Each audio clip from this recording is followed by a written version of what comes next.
اسم له الأثر في مسامع الناس، وله المكانة والشوق في قلب الشيطان.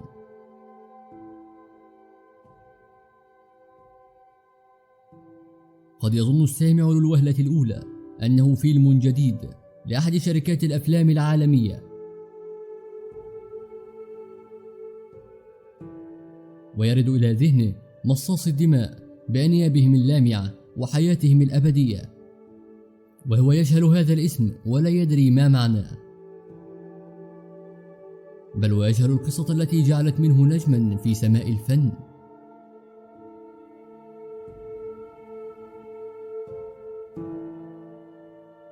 لقد عدت لكم من جديد، ولكن هذه المرة لن نذهب إلى بابل القديمة ولن نتحدث عن سحرها الأسود، بل سنجول في أركان الدولة العثمانية ونشهد طفولة محمد الفاتح مع شيطان من شياطين الإنس. سوف أروي لكم قصة فلاد الرابع، أو بكلمات أخرى قصة دراكولا.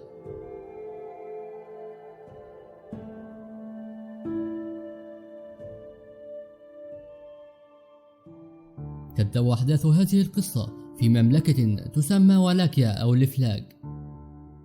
كان لها ملك يدعى فلاد دراكول، ودراكول تعني التنين بالرومانية. قام دراكول بالاعتراف بسيادة الدولة العثمانية عام 1433، ولكن سرعان ما تمرد عليها بتحريض من ملك المجر، ونشبت معركة انتصر فيها السلطان العثماني مراد الثاني. وكدليل على الخضوع أرسل فلاد دراكول ابنيه فلاد تيبس وراد الوسيم مع السلطان العثماني إلى عاصمة الدولة الإسلامية. وجد فلاد تيبس وراد الوسيم أنفسهم في بلاد غريبة وعمرهم لم يتجاوز 12، ونشأوا في قصر السلطان مع ابنه محمد الفاتح، والذي كانت صداقته شديدة مع راد الوسيم وعداوته كانت أشد مع فلاد تيبس، والذي كان يضايقه كل هذا السخف الذي كان يراه من حوله في حياة المسلمين.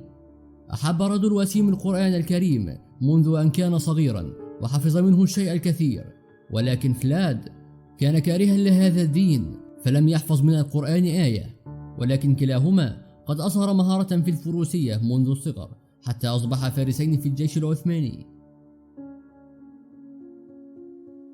بعد عام 1450 قتل فلاد دراكول وابنه الأكبر، وتولى فلاد تيبس الحكم في ولاكيا، وذلك ليكون خليفة لوالده ويأتمر بأمر الدولة العثمانية.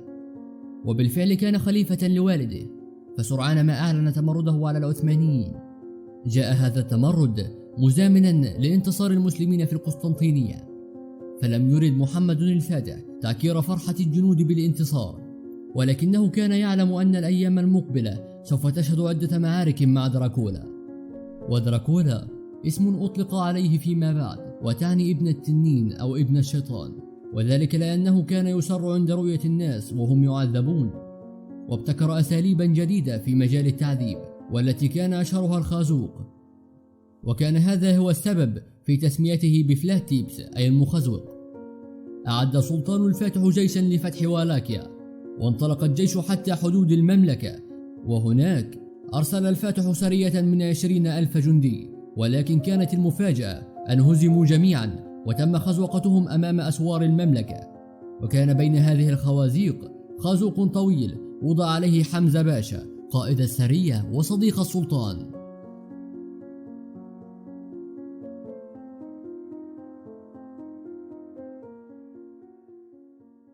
ثار المسلمون لهذا الأمر، وسرعان ما تم تجهيز جيش آخر يتعدى 40,000 مقاتل، وكان قائد الجيش فارسا مسلما شجاعا يدعى راد الوسيم، إنه الأخ الأصغر لدراكولا، فقد أسلم وأصبح من أقرب أصدقاء السلطان ومن أقوى قادته.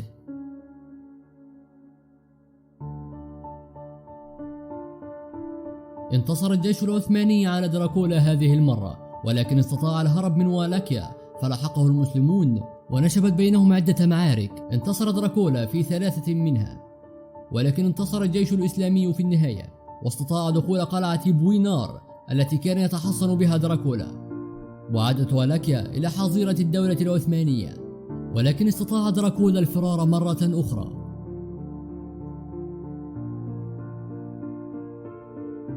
وتولى رجل وسيم الحكم في والاكيا حتى وفاته، وبعدها عاد هذا الشيطان مرة أخرى محاولا أن يرجع أسطورة حكمه في المملكة، ولكن فشل في ذلك وتم القبض عليه وقطع رأسه وإرسالها إلى السلطان الفاتح في القسطنطينية.